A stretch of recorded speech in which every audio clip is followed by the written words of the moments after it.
We are just cracking up in here because someone in the chat said it's 2 minutes to show. Is Hayley in the parking lot yet? I've been here for 30 minutes, like 30 whole minutes, which I think is pretty good. And everyone thinks that I fly in here going 120 miles per hour because Andy made everyone believe that.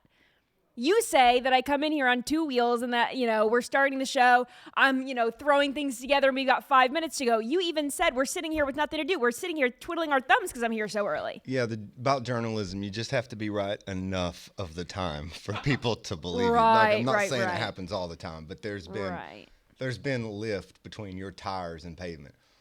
Nah, only because there's that dip when you come into here. Like, it does sometimes. Like, I've got rosary on my dash and it's like swinging when I come in here because that dip is that'll crack your windshield coming in. Thankfully, my car's not too low to the ground. Justin, you've got to be careful about that. Anyway, welcome to Nightly Scroll. I'm Hayley Caronia. And wow, happy Tuesday. And I just have to say, we have a very big show tomorrow night. That's all I'm going to say. I'm just going to say I've got a big show tomorrow night with a big guest. Any guesses in the chat? Anyone want to drop guesses in the chat? I'm not even going to tell you because you have to tune in rumble.com/Hayley to find out who said guest is. But I can't stress to you enough how special. So just keep that in mind when you're making plans for tomorrow night. 6 p.m. Eastern time, clear your damn schedule, okay? That's all I'm going to say. I'll remind you throughout the show as well. But tonight is January 6th, or today is January 6th. It is libtards' favorite holiday. It is their favorite anti-Trump, TDS, deranged, fueled holiday. January 6th. If they could celebrate every day, they would. Also, we're going to talk about Jimmy Kimmel, who apparently had just the worst year ever out of everyone. I'm serious. He almost didn't die, and it was like super tragic for him. So we're going to pull out the little tiny violin and be sad for Jimmy Kimmel. Also, we're going to get into Zohran Mamdani's latest antics and one of his staffers who openly hates white people. She is white herself, but she openly hates white people. It's entertaining. Also, another ChatGPT love story ends in heartbreak for a woman's human husband. The issue that she had with him is that he was human, and she didn't like that about him. So unfortunately, it ended. But the last story that I have that I want to tease is Sal Vulcano from Impractical Jokers. He had to apologize for something, and I'm just going to tease it. It is funny. So we're going to get into that later in the show. That's part of scrolling time. So put your phones on Do Not Disturb. Nightly Scroll starts now. Kicked off my January 6th with a post on X. And she said this. We could just pull up Hillary Clinton's tweet. And unfortunately, I saw Hillary Clinton's post on X. And I went to her page. And her X bio says, 2016 Democratic nominee, Secretary of State, Senator, hair icon. I just have to say, she is not a hair icon, okay? Not a hair icon. But anyway, this is what she said on X. 5 years ago today, Donald Trump urged his supporters to attack Congress and the Capitol over a proven lie. More than 140 police officers were injured. Then Trump pardoned the attackers. He betrayed his oath and his country, and we won't ever forget it. And don't worry, she included all of the headlines, all of the mainstream media headlines from that day. The Washington Post, the Hartford Courant, the Los Angeles Times, the Kansas City Star, all these places that, all these fake news organizations, democracy attacked, insurrection, pro-Trump mob invades Capitol, insurrection, disbelief and dismay, grip Washington and the nation, pro-Trump mob storms the Capitol, under siege, Capitol chaos, un-American, sad day for America. That is how the mainstream media painted January 6th. And, I also found it annoying that on Hillary Clinton's Twitter page or on her X page, you can't comment. Like, I wanted to reply to this, and I'm not allowed. She only allows certain blue check marks to reply, which I think is BS. Like, you are a former presidential candidate. You are a former Secretary of State. You are a former First Lady of the United States. you need to have your stuff open. I'm sorry. I don't like when you're a public figure and you just like block everyone and don't let people comment and all these, and you limit your like, come on. You're in the public eye. You're a public figure. You know, she wanted to run for president and be the president of the United States. You got to own up to people when they hate you. And, you know, so I just think that I don't have respect for that. But I really do hate that January 6th has become this Democrat national holiday. We could, you know, do the same for their destructive, less than peaceful protests, but there are just so many to count we would have to celebrate every day. And they are so holier than thou when they talk about January 6th. You know, AOC is crying because a hair on her head was almost touched and maybe a speck of dirt was left on Nancy Pelosi's desk or something. They're just like so dramatic. And I'm not condoning what happened on January 6th necessarily, but every single liberal protest is worse than that. So I can't really find a fuck to give when Democrats clutch their pearls over it. It's annoying. And it is so embarrassing that 5 years later, they act like it was yesterday. If you turn on CNN, it's like Groundhog's Day. Every day is the same. It is January 6th, January 6th, January 6th. I feel like recently they haven't been talking about it, but honestly, I haven't touched CNN or MSNBC. I don't really watch that stuff. I only find clips on social media to make fun of. But for like, I don't know, at least 3 or 4 years after January 6th, every day you could turn on one of those fake news networks and it would be January 6th, the world is ending, it's the worst day ever. But clearly the world kept turning and our constitutional republic is still intact with Donald J. Trump at the helm once again. And that's really what their outrage is all about. One of their efforts to end Trump didn't work. And that's why they're so salty and sad and emo about it. And of course, they just like to still blame Trump. What do? Blame Trump. Why? Don't ask questions. What do we want to do? Blame Trump. Why? We don't even know ourselves. That's what the Democrats are saying. But President Trump urged his supporters to protest patriotically and peacefully. We know this. He did this on January 6, 2021. He posted this on X saying, or then Twitter, please support our Capitol Police and law enforcement. They are truly on the side of our country. Stay peaceful. Okay? That date says 2026 there. It was 2021. Andy's just saying my bad there. Yeah, and the next one's 2021 too. Okay. Next tweet, President Trump called for no violence, said, I am asking for everyone at the U.S. Capitol to remain peaceful. No violence. Remember, we are the party of law and order. Respect the law and our great men and women in blue. Thank you. So I just want to remind everyone that the Democrats' response to January 6th was far more fascist than anything Trump has ever done in office, out of office, will ever do. They are the fascists. When they call us fascists, they are projecting. They are looking in a mirror. They impeached him. They banned him on every social media platform, forcing him to create his own, by the way. The sitting president of the United States, banned from Facebook, banned from Instagram, banned from Twitter. Meanwhile, Democrats encourage violence against Trump and his allies and members of the cabinet in his first term, second term. Democrats turn a blind eye when their voters throw bricks at federal agents and ICE officers. Democrats turn a blind eye when Charlie Kirk is assassinated, when J.D. Vance's home is broken into, when Tesla charging stations are firebombed, when their own cities burn to the ground in the name of whatever the hell they're protesting. 1,600 Americans were prosecuted for trespassing and peacefully protesting by Biden's DOJ. And by the Democrat standard of what peaceful protest is, I'd say January 6th was the least of their worries. The Democrats are scam artists. They are liars. They are spineless. They are shit stirrers, and they are narrative benders. They stand for nothing. But the White House is setting the record straight. They posted this page on their website today, January 6, 2021. Here is the truth of what happened, right? This is Nancy Pelosi in black and white, and then you scroll down and you see all the faces of the January 6th committee, all the Democrats and the Republicans. Is not us shake. That is the White House making Nancy Pelosi shake on the website. Oh, nice. Which is hilarious. I like that. That's a good touch. They're all shaking. It's very scary. But yes, you know, these are not just Democrats. These are Republicans who are Democrats, right? They're Republicans in name only on that committee. And, we know a lot now that we didn't know then.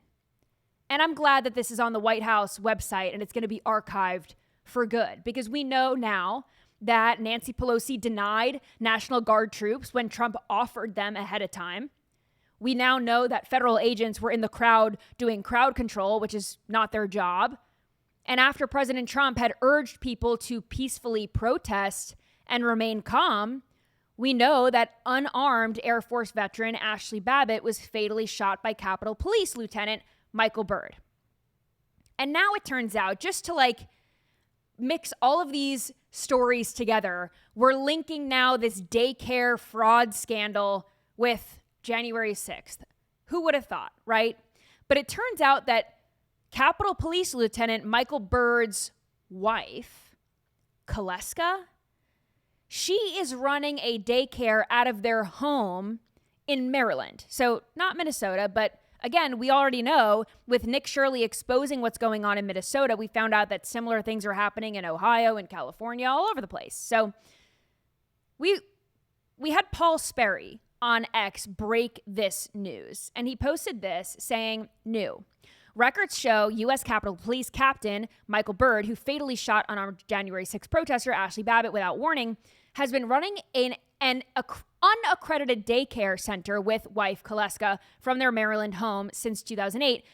Maryland receives $190 million in HHS daycare funds. So I saw a lot of people running with this tweet saying that he personally, like Captain Byrd and his wife, personally got $190 million. I don't know if that is true. I think that is the HHS funds that went to the entire state of Maryland. I can't imagine that they're the only home daycare in the state. So I don't think that that's true. However, I tried to dig into this a little more, and Paul Sperry in that post on X put a Care Lulu link. And Care Lulu is apparently a website where parents can go on and find other daycare centers and learning centers and things like that, and leering centers if you're in Minnesota. But I went to the Care Lulu link that is supposed to be connected to Kaleska's daycare, home daycare, and it's broken. You literally cannot click on it. And when you click out and you go into, you see like all of the daycare centers in their area in Maryland. You can see it. Like you can see the picture of their house and the Byrd Daycare Center or whatever it's called. And you try to click on it and the link just takes you back to the top of the page. Like the link is broken. So again, I don't know if they personally received $190 million. That would be crazy. Although their house is very nice in the photo. But certainly whatever is going on in Minnesota is probably going on elsewhere. Something to look into for sure. So we will stay on this story and bring you updates when we know more. But I did want to go into the Trump and HHS and RFK Jr., this MAHA movement to update the childhood vaccine schedule. And as it stands, in this country, and I think with RFK Jr. at the helm at HHS, this is going to be moving in the right direction. But as it stands, and I have a lot of friends who are moms, they are new moms, they are expectant mothers, and they are concerned about what happens when they want to send their kids to school. Because they don't want to vaccinate, but a lot of schools, they need your kid to be vaccinated. They require it. And, in states like Florida, they're moving away from that. But again, not everyone lives in Florida.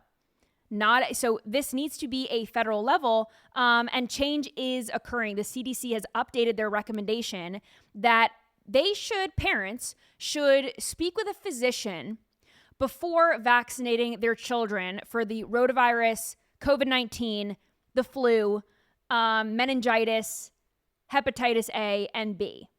And the issue that I have with that, because I'm grateful for any movement that's being made in the right direction, certainly, but the CDC recommends that parents, consult with physicians, and then these physicians are bought and paid for by Big Pharma. They are getting a kickback anytime they vaccinate someone in their office.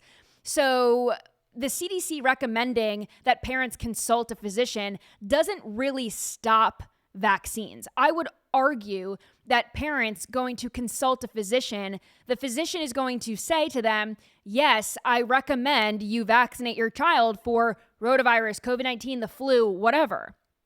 Even though a lot of those things are unnecessary. I remember being in a doctor's office with my mom, and we're not anti-vax by any means. I got all of the vaccines that, they said that we should get and whatever until COVID. And my mind has been completely changed since COVID. I will never get a vaccine ever again. If I do, it's got to be tested, and I can't imagine an instance where I would get another shot. But I will say I used to get the flu shot every year, and guess what else I would get every year? The damn flu.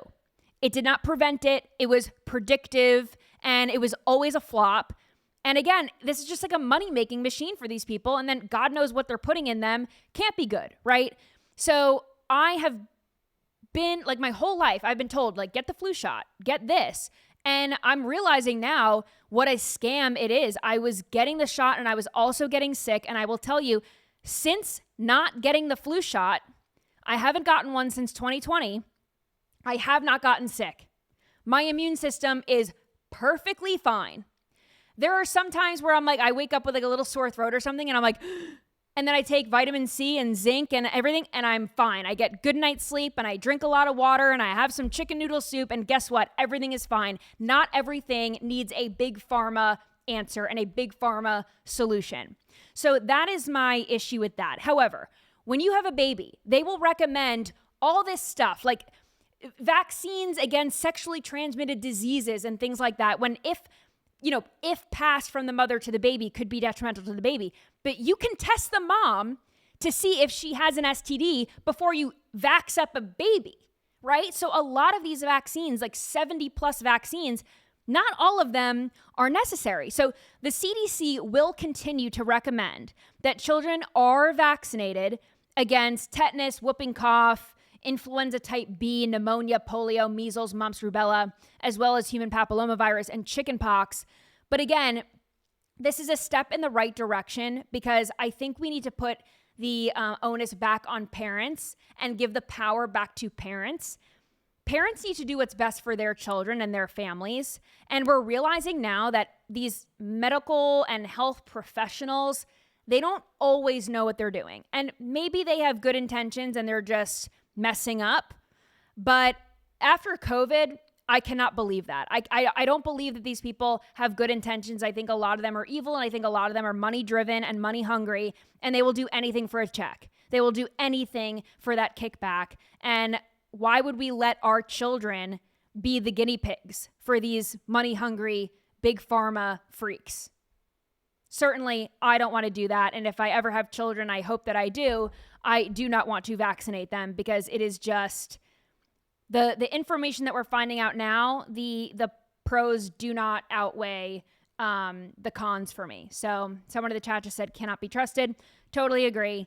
But I did want to, before the ad break here, I wanted to go into this Trump clip that was posted today, and Rapid Response 47 or something, they posted this clip of Trump.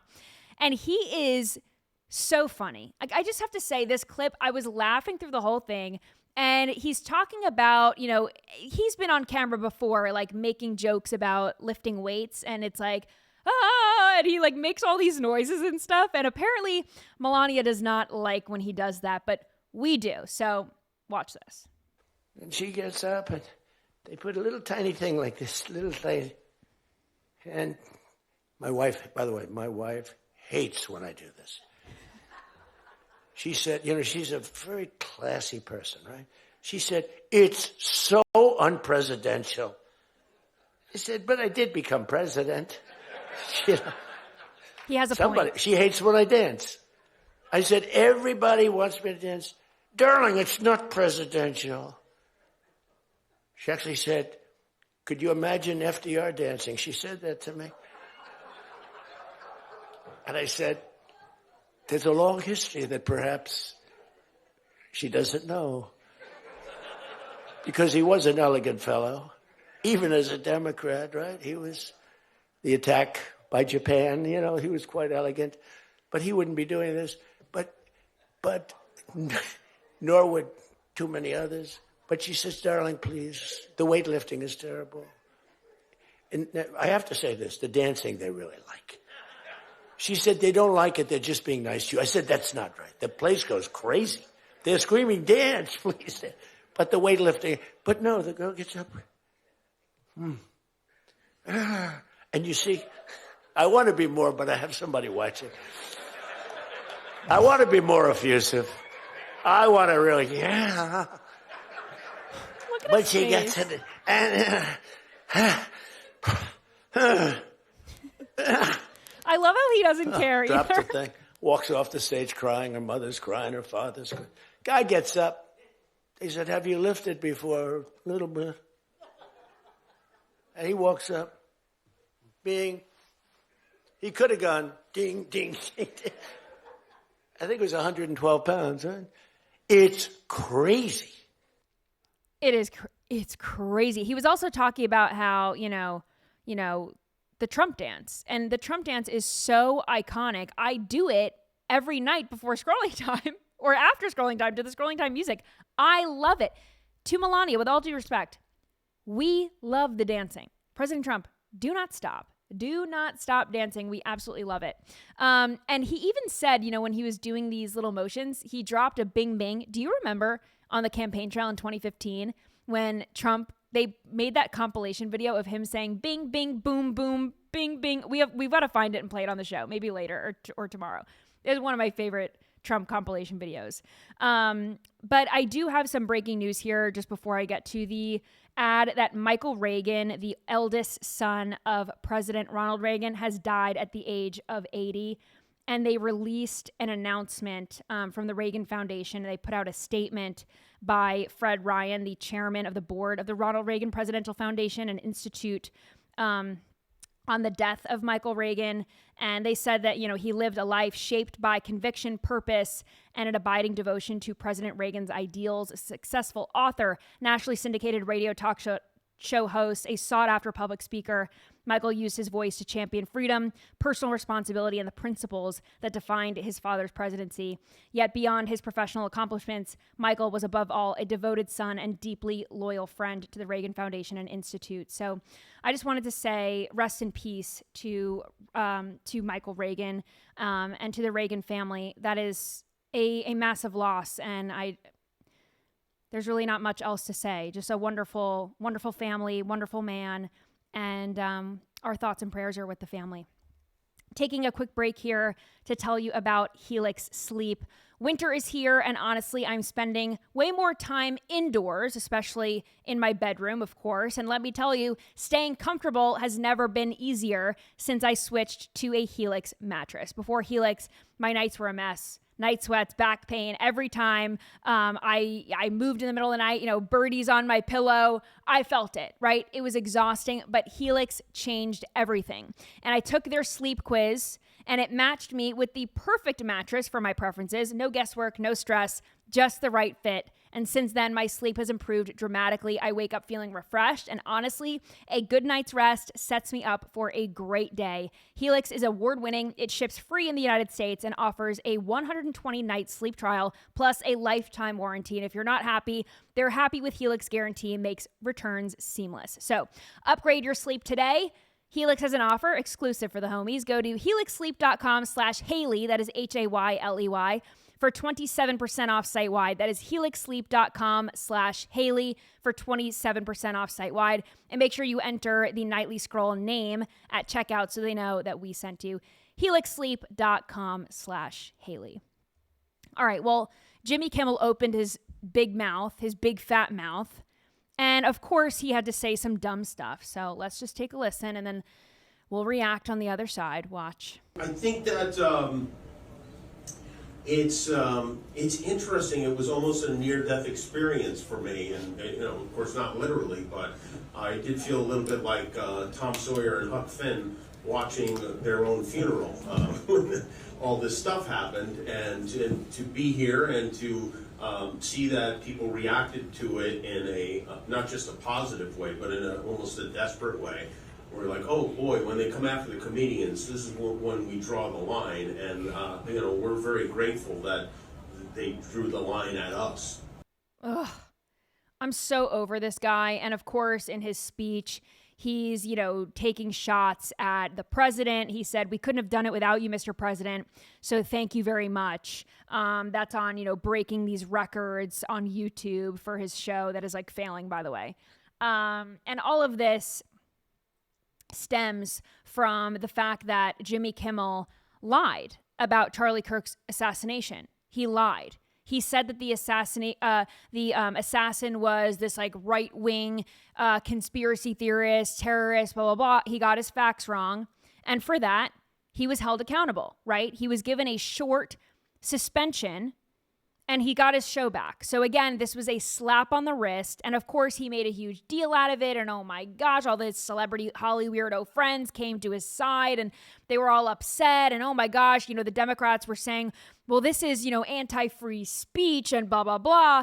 And, again, these are the Democrats that championed when President Trump was banned on every platform ever. And anyway, so it's just a double standard. But the fact that Jimmy Kimmel, like the reason why his show was suspended was comments about Charlie Kirk's assassination. And he claimed that this past year for him was a near-death experience. Are you that tone deaf? Seriously. He must be. He is tone deaf and stupid and rude. That is rude. It is just absolutely distasteful. I mean, imagine Erica Kirk hearing that comment. This guy's show is pulled off the air temporarily because, he gets his facts wrong reporting when he's not even a reporter. He's supposed to be telling jokes, by the way, and he can't do that. So I guess he's, trying his hand at being, a Rachel Maddow, like a poor man's Rachel Maddow. But he goes out there every night and he slams Trump and he rips this and he's ripping Republicans and calling them Nazis and all this stuff. And he gets his facts wrong because he's not a journalist. He's a anti-Trump former comedian. And it's just disgusting for him to say with everything that happened, all the circumstances surrounding his suspension, he would say it was a near-death experience. And I don't know if he tried to catch himself in the moment, like he said it and then he kind of regretted it where he said, well, not literally, but yeah, we know not literally, Jimmy. So stupid. Anyway, did I mention that I had a special guest on the show tomorrow? Because I do have a special guest on the show tomorrow. And I did have some people in the chat wondering who that special guest is. And I have to say, you will have to watch to find out. Rumble.com/Hayley, 6 p.m. Eastern time. You will find out tomorrow night who that special guest is. It is a long-awaited guest, someone that you haven't heard from in a while. And I think you're going to really enjoy it. I think you're going to really enjoy it. So just teasing. If you have plans tomorrow, no, you don't. Your plans are to watch Nightly Scroll because there's a special guest. Did I mention special guest? Okay. Now, we have to go into the Mamdani of it all because he's been making headlines and all these videos are going viral from his campaign and all this stuff. And, unfortunately, he's in office now in New York City. And after the whole thing over the weekend with the Venezuelan illegitimate president, Nicolas Maduro, being captured in the middle of the night by Delta Force and brought to Manhattan, he has pleaded not guilty to all of these weapons conspiracy charges and drug charges and things like that. And Mayor Mamdani had to weigh in saying that he had been briefed on this subject. So this is what the now mayor, said on X. I was briefed this morning on the U.S. military capture of Venezuelan President Nicolas Maduro and his wife, as well as their planned imprisonment in federal custody here in New York City. Unilaterally attacking a sovereign nation is an act of war and a violation of federal and international law. This blatant pursuit of regime change doesn't just affect those abroad, it directly impacts New Yorkers, including tens of thousands of Venezuelans who call this city home, who are probably rejoicing in the streets, by the way. My focus is their safety and the safety of every New Yorker, and my administration will continue to monitor the situation, of course they will, and issue relevant guidance. The way to keep New Yorkers safe is to have cops, which he doesn't want to do, to have jails, which he doesn't want to do, and maybe to tamp down on these protests. But that is also something that Mamdani doesn't want to do. So again, who is briefing him, by the way? I can't imagine that he is top tier on the list. He's trying to be big man on campus. I mean, I can see someone maybe giving him a heads up because Maduro was taken to Manhattan.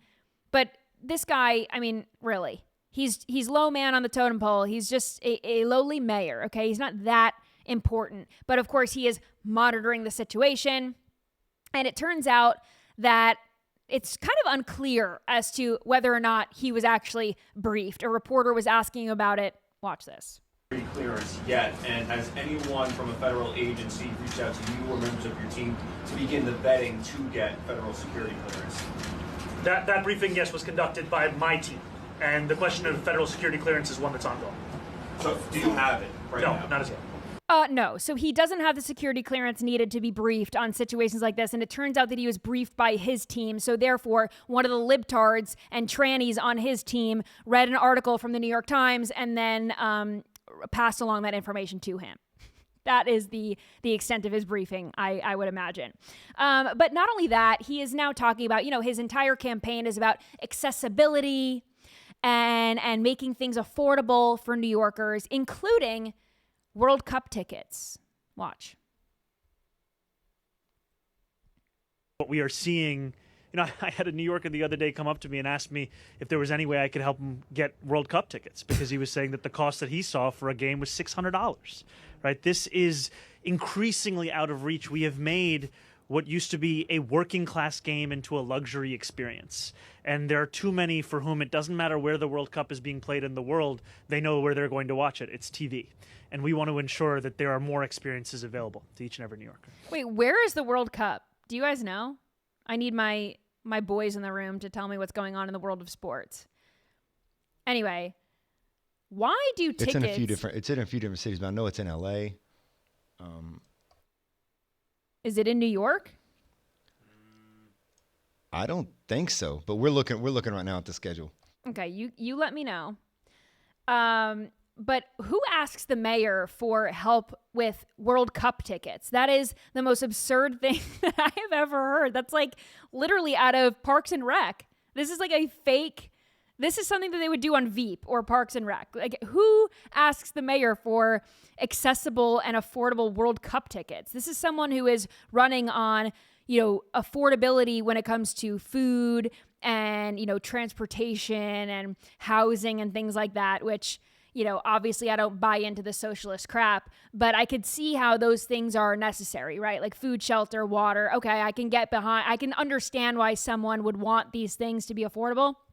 But World Cup tickets, that is not a priority. It is not a necessity. You don't need to go to the World Cup. And you can watch it on TV, and that should be good enough. So, again, if you want to go to these special things, you need to get a job. So, to these Mamdani voters, maybe get a job or two to pay for some of these fun extracurriculars that you would like to do in your personal life.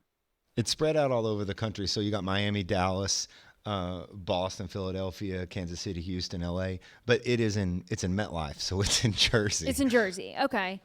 And so that would not be for those massive under his sports jurisdiction? Fans, the joke is that MetLife is in Jersey, but it's where the New York Giants and New York Jets play. Right.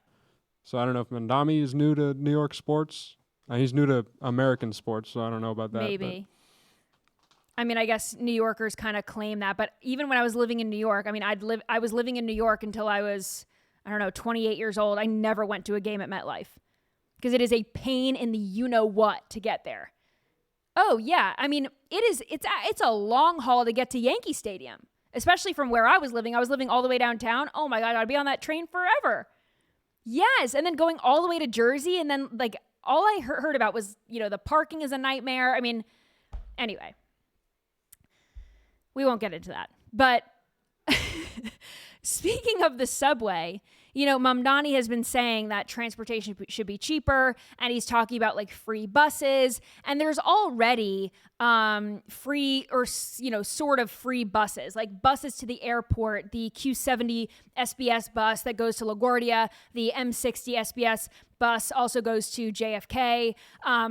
Those are free apparently, and I don't remember them being free when I was living in New York City, because I had taken those buses and I'm pretty sure I paid for them. So I don't know if that's a new thing, but whatever. And then apparently there is another downtown loop bus that kind of goes from like Battery Park area to the Statue of Liberty to the World Trade Center, like the that kind of like touristy loop. And so anyway, we find out that, Mamdani is not in charge of subway fares or transportation. He's not in charge of the MTA. That is a statewide thing. So we could pull up this tweet here. And, he said today, New York City subway and bus fares rose from $2.90 to $3.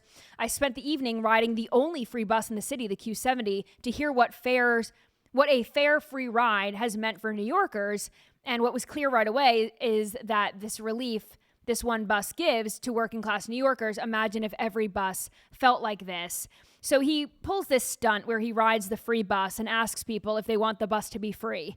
Obviously, if you ask people who just paid for a bus or they're sitting on a free bus, hey, would you want to pay for this or do you want it to be free? Obviously, people are going to say free. People love free shit. That's why he's in office, right? So not only that, like he campaigns on this stuff that he has no jurisdiction over whatsoever. Mayor Mamdani cannot change the prices. He can yap about it, but he can't do anything to change it. The MTA is Governor Kathy Hochul's jurisdiction. And yeah, it impacts New York City in a big way. But the MTA isn't just the subway and bus. The MTA is also the Long Island Railroad, the Metro North train to Connecticut. There is a PATH train that takes you from New York City to New Jersey. That is run by the Port Authority of New Jersey. So it is a state thing, not a city-run thing. So Mamdani likes to think that he was just elected as king of the world, but he needs to be humbled big time. He is a mayor, and he is under the impression that he has more power than he thinks he has. Or he just knows that his voting base is so stupid that they'll believe anything he says. But we know that he will not be able to knock off these socialist dreams off of his checklist. He doesn't have the power to do it. And Kathy Hochul already said she's not going to do it. So I want to get into his plans that are going to impact the white community. But I just want to remind everyone, again, I have a very special guest tomorrow. I don't know if you know how special. Again, I'm just stressing to you, it's a very special guest. I think you're going to love him. I do. I think you already do. And I'm just saying, you're going to really enjoy this interview. Long awaited, much needed, big interview tomorrow. Don't miss it. Any guesses on who it is? All right, let's get into this white stuff. Mayor Mamdani has this woman, Sia Weaver, on his team as tenant director. And here is just a little bit of what she thinks about white people. Watch. I think the reality is that for centuries, we've really treated property as an individualized good and not a collective good. And we are going to transitioning to treating it as a collective good and towards a model of shared equity will require that we think about it differently. And it will mean that families, especially white families, but some POC families who are homeowners as well, are going to have a different relationship to property than the one that we currently have.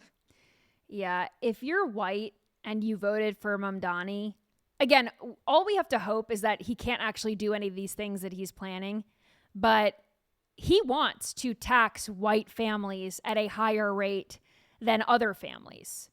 He wants to make it harder for white people to own a home. That is what his platform is. And this woman, Sia Weaver, this woman, she apparently deleted her X account when she was hired at this job, which makes sense because a lot of her old tweets, someone on X pulled up her old tweets so we can pull some of those up. But she said there is no such thing as a good gentrifier. Only people who are actively working on projects to dismantle white supremacy and capitalism and people who aren't. So, okay. That is just, there are a few other posts that are just a little concerning, but the TLDR is that this woman might be white, but she hates white people. And apparently she wants white people to stop reproducing, and she wants them to be banned from airplanes. Here's another post. Instead of blaming folks for not having access to a mortgage in a rich neighborhood and all that comes with that, we should tax the rich, invest in the public good, stop all evictions, and fund safe, stable public housing for everyone. Happy Mother's Day. That was back in 2022. Again, white people, you're cooked. Rent control and public housing for everyone, you guys. Massive government interventions to solve gentrification. She thinks that gentrification is bad and evil and everything wrong with the world. And I'll just say it. I'll just say what everyone's thinking. I love gentrification. I absolutely love it. I love when I can walk into an area and everything's clean and there are new businesses and there's just life. Like you can walk around and you feel safe. There's no guns to your head. There's no gunshots over here. There's no homeless people on the street. There's no feces on the street. There's no, heroin on the street. And you can just go into a nice coffee shop and the coffee shop is nice and new and it's clean and I can take a cute Instagram story of my coffee, my overpriced coffee. I like gentrification, okay? I'm just a girl. I like to feel safe when I get my iced coffee. So anyway, but all these people that are on Mamdani's team, I mean, they're just like weird theater kids that were sold a bill of goods by this progressive socialist and now, they're all cosplaying as government employees. They're making up like fantasy legislation probably that abolishes white people and makes trans people rulers of the universe. And, they're just like typing out tweets about microaggressions and access and equity and visibility and all their favorite words. And it's just a fantasy. And we knew that. And this all became pretty apparent when Mamdani took office on January 1st with his wife absolutely just dripped out in designer clothes.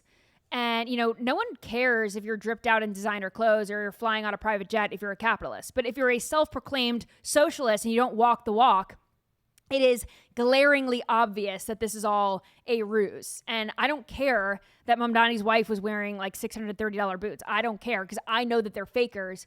But I guess other people were kind of like clutching their pearls over it.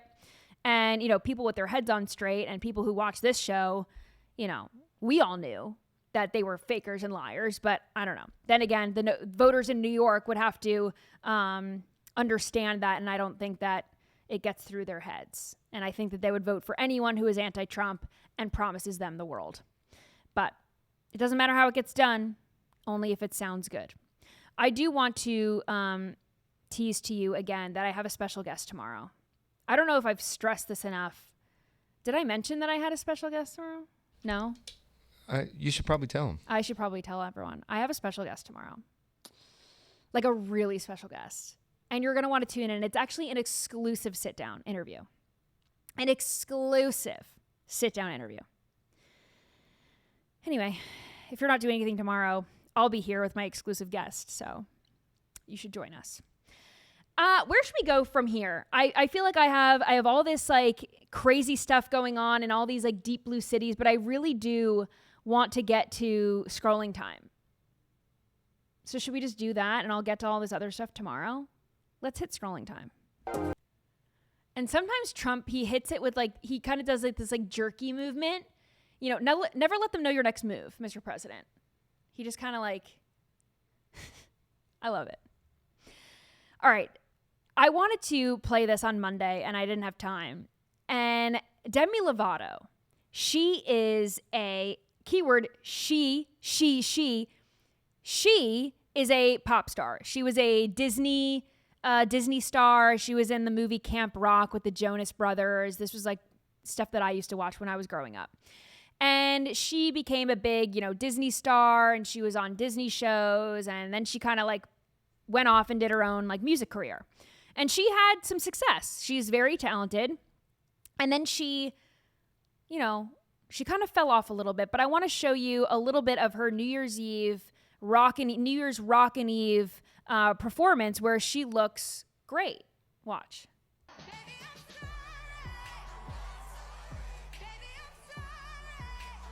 She looks healthy. She looks beautiful.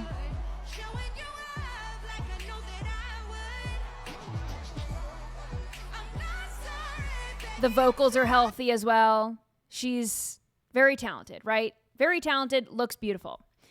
She used to look like this when she was going through her they-them era. Watch this.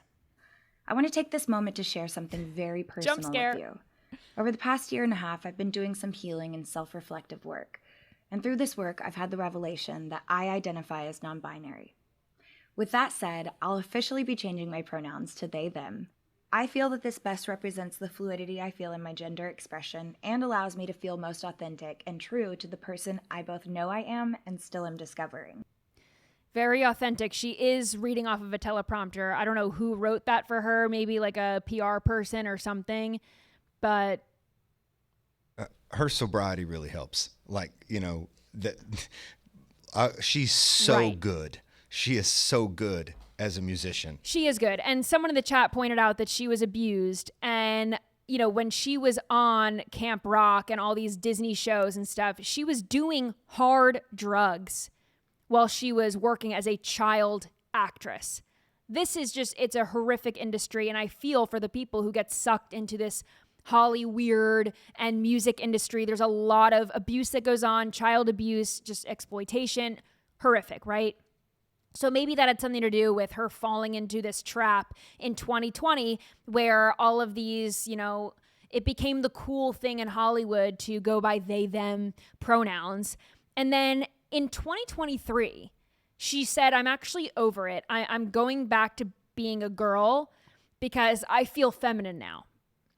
She feels feminine. To Andy's point, she's sober. She also got into a relationship with her now husband. So now she looks great. She's married to a man. All of a sudden, when the heteronormative lifestyle works for you, then all of a sudden you get to drop the non-binary thing because it's amazing what your life can look like when you rid yourself of that woke crap. And she fell victim to the LGBTQIA cult. It is a cult. And I have no issue if you're gay or bi or whatever. Do whatever you want to do with whoever. It's none of my business so long as it's consensual and everyone's of age, right?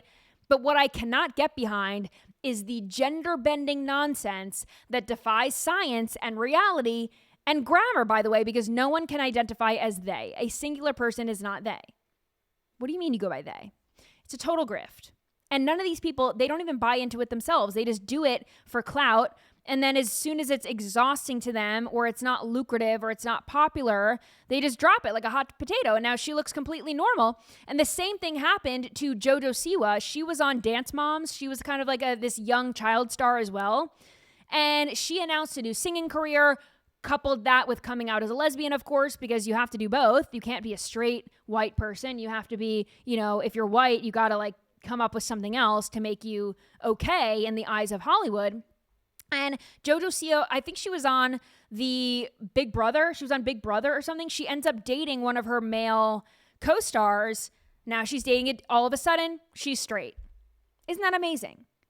It's a grift. It is not even a phase. They just realize that being a they, them, or a lesbian or whatever isn't cool. And again, Demi Lovato, very talented. She probably sees Dua Lipa and Sabrina Carpenter and Tate McRae and Zara Larsson, all these other pop stars really lean into their femininity. And she realized, oh, that could have been me if I didn't identify as they, chop all my hair off and become a libtard. And all of those pop stars I mentioned are probably also libtards, but at least they look hot. They look like women. They have long hair and they have cute clothes and they look normal. They look hot. Normal people like hot girls. They like well-adjusted, mentally stable hot girls. Nobody wants their pop star to be fat and mentally ill. You're supposed to look up to a pop star and want to be them. And nobody wants to be a fat libtard with a bad haircut. Exhibit A, Sam Smith. Do you remember Sam Smith? When he would, and I'm not saying he's a bad singer now, but when he came out, he was amazing. And I mean came out not as whatever. I'm saying came out as a artist, very talented. Now he is overweight. I don't know what he identifies as, but he's certainly on the LGBTQ spectrum. And he's overweight and he wears these like bondage outfits and all this black leather. And he looks like a stuffed sausage in a casing that is too small. And it's just disgusting. He was crushing it and then he got all weird and liberal and demonic. He didn't always look like that. He was a very handsome man. His MO was always, he looked like a Bond character. I mean, he had tuxes on and slim black suits. He used to be very attractive, and then he went down a very bad road. And I'm happy for Demi Lovato that she didn't go down the same road for too long. She is back. And I also saw this when I was scrolling on TikTok, and I think there is something to be said about feeling confident in your body, and that having something to do with whether or not people fall into this trans cult ideology. Watch this. It says, losing weight made me lean into my femininity and realize that when my body finally started matching the way I already saw myself, everything changed. My clothes fit differently, which boosts gender expression. It felt more in control, strengthening my self-identity. I've entered a space where expressing femininity feels safe and natural. So again, this is someone who is now comfortable and happy in their skin. So they lost weight, felt good in clothes, felt feminine, felt pretty. All of a sudden, they don't need to be trans anymore. Imagine that. Can we just talk about the psychology of exercise? I mean, you get in shape, you're less mentally ill. A whole lot better. Yeah, absolutely. I mean, think about all the, anxiety and depression that can be alleviated if you're working out and you're getting outside and you're touching grass. I know people use the word touch grass as kind of a joke these days, but seriously, go outside, feel the sun on your skin, touch grass, go see friends, go be social. I know not everyone is social and not everyone has friends, but it's important. It's an important part of life to be social, to see your friends and family, to have hobbies. That is what makes life great. We have one life to live.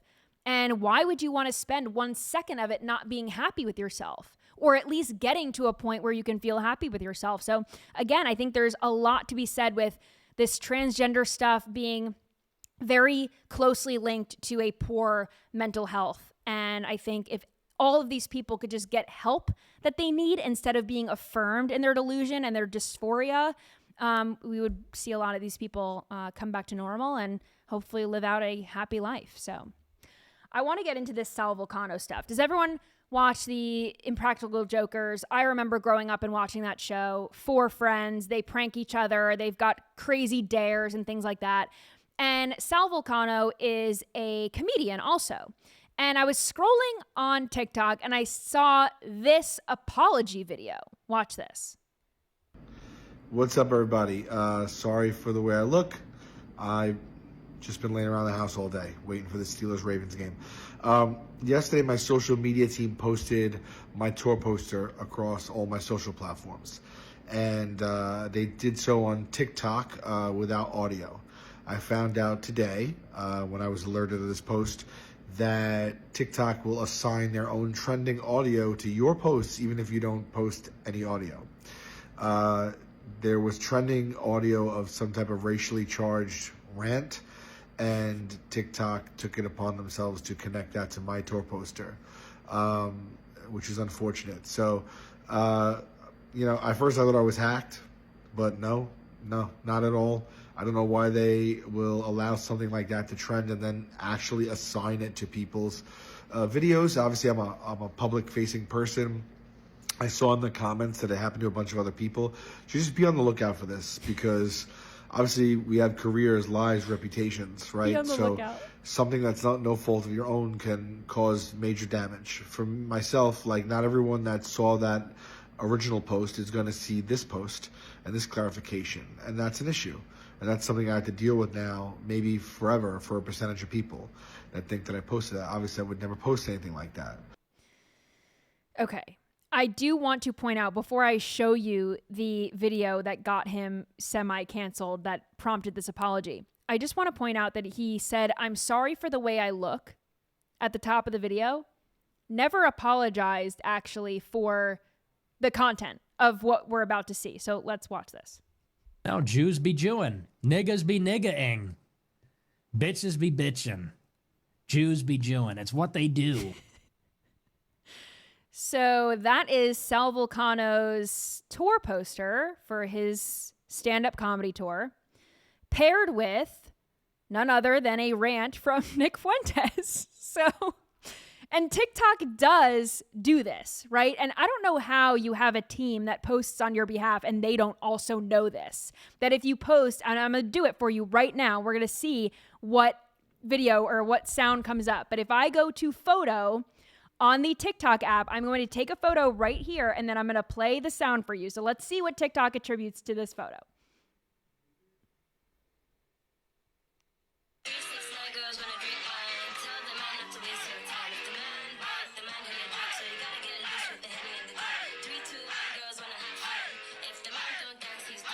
Okay. Maybe it had something to do with his stash. Maybe. I mean, I'll do it again. I'm hoping for Nick Fuentes here.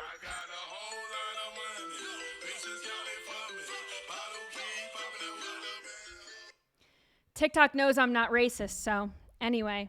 No, I just find it funny. I don't know how your team posts something like this and then they don't see it. They don't check. They don't double check. They just post. And all of a sudden, you know, the tour poster goes up with bitches be bitchin'. He did issue a bolo for TikTok. Be on the lookout. Be on the lookout for this. It's happening. Be on the lookout for Fuentes creeping around.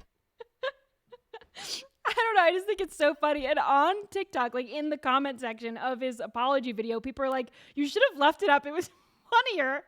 And this feels like it's part of the gag. I mean, he's a stand-up guy, right? I mean, it feels like it's a way to kick off his comedy. Totally agree. Also also don't apologize. It would be so funny to not apologize. It's funnier to own it. And then in the world of comedy, we're losing the art of, you know, just telling jokes that are funny and not caring what the reaction is. And I know that this wasn't a joke of his. This was just like something that happened to him and, you know, he was unaware of it. But I don't know. I just like, who cares? Just be like, yeah, I didn't know. But again, he didn't even apologize. He just said, I'm sorry that I look so disheveled. Let me explain to you how TikTok is out there. He talked more about the football game he was getting ready to watch than he did the apology. Anyway, it's just funny.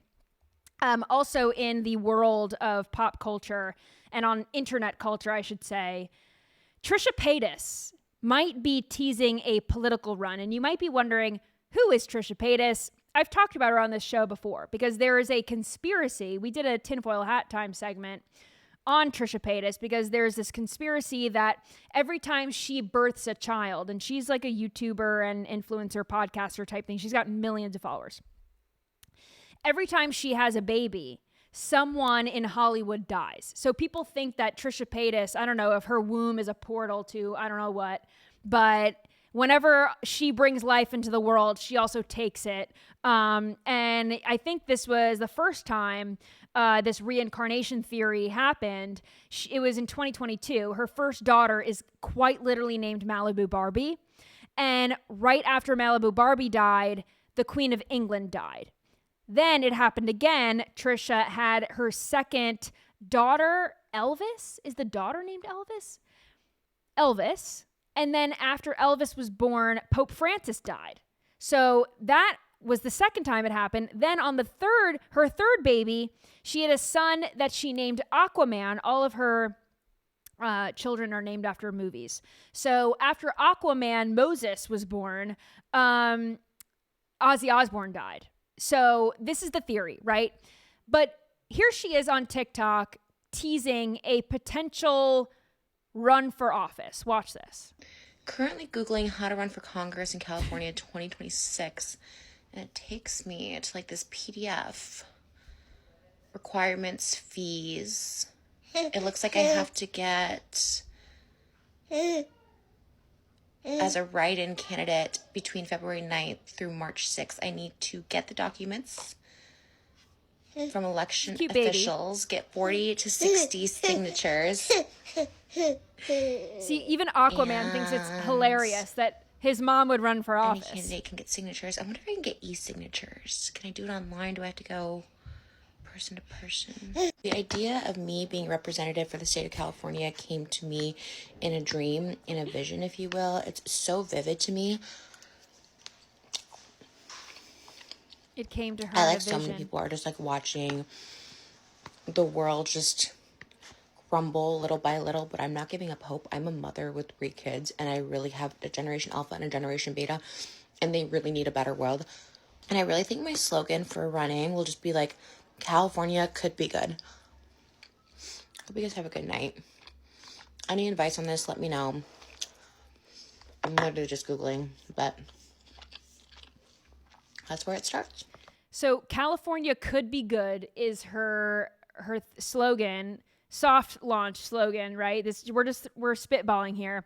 California could be good, not too dissimilar from Make America Great Again. You know, I could see the similarities. California could be good. Well, one's a hypothetical, and the other one is very much a statement. One is hypothetical. If you vote for Trisha Paytas, California will be good. But I want to just tell you in this video clip how dumb Trisha Paytas is. Watch this. You know why I vote for Joe Biden? Because of Michael Keaton? No, he quoted Hamilton. Oh, did you see that? Done and done. We hold these truths to be self-evident that all men are created equal. He said that in his speech. Oh my God. God. At the debates. You know what that's from? Hamilton. No, but you know what it's from? You know that it comes from before Hamilton, right? Well, everything comes before Hamilton because he got it all from history books.